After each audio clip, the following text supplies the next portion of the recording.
Ja, det er det så vores fil. Vi har valgt at lave den ud fra nogle lineære funktioner, hvor vi så har sat, hver gang vi har haft en lineær funktion, så har vi forskudt den med 1,8 meter.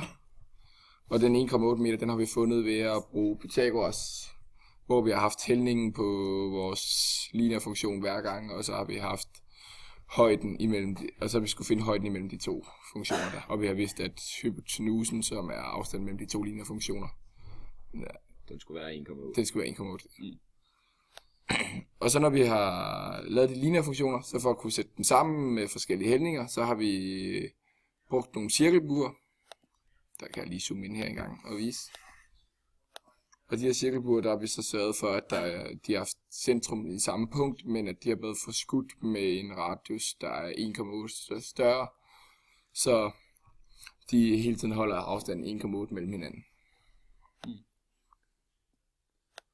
Jeg zoomer lige ud igen. Vi skal fortælle om, hvorfor vi har valgt at gå så meget diagonalt, eller det siger sig selv. I starten der har vi haft lidt problemer med vores stil, fordi vi kom til at lave den lidt forkert i starten, for der har vi lige lavet sådan et dumt hak hernede, som man kan se. Så egentlig til sidst har vi sluttet den rigtig godt med lige at lave en bue ind, så den har den perfekte afstand. Vi har prøvet at gå så diagonalt som muligt, hvor vi ikke har skulle skære for mange træer. Man kan godt se, at man har nogle hak, man måske godt kunne optimere her, hvis vi har haft lidt mere tid.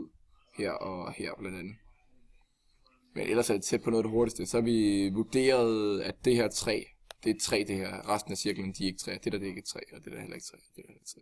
Men det her træ, det har vi vurderet, det kunne godt betale sig at skære det. Ja, for ellers skulle hele vejen under, og det ville blive noget dyrere. Da vi skulle finde prisen, nu er vores film lidt dårlig her, men der har vi plottet det hele ind i Mabel. Og så fra Mabel af, der har vi kunne tage integralet af de to funktioner, og så trække dem fra hinanden. Og så har vi kunne gange med de 600 kroner per kvadratmeter, plus at træet har vi målt til at have en radius på 2,44 i anden. Og ud fra det har vi så kunne finde Radius næren er 2,44. Ja, radius næren er 2,44. Ja. Det må være det.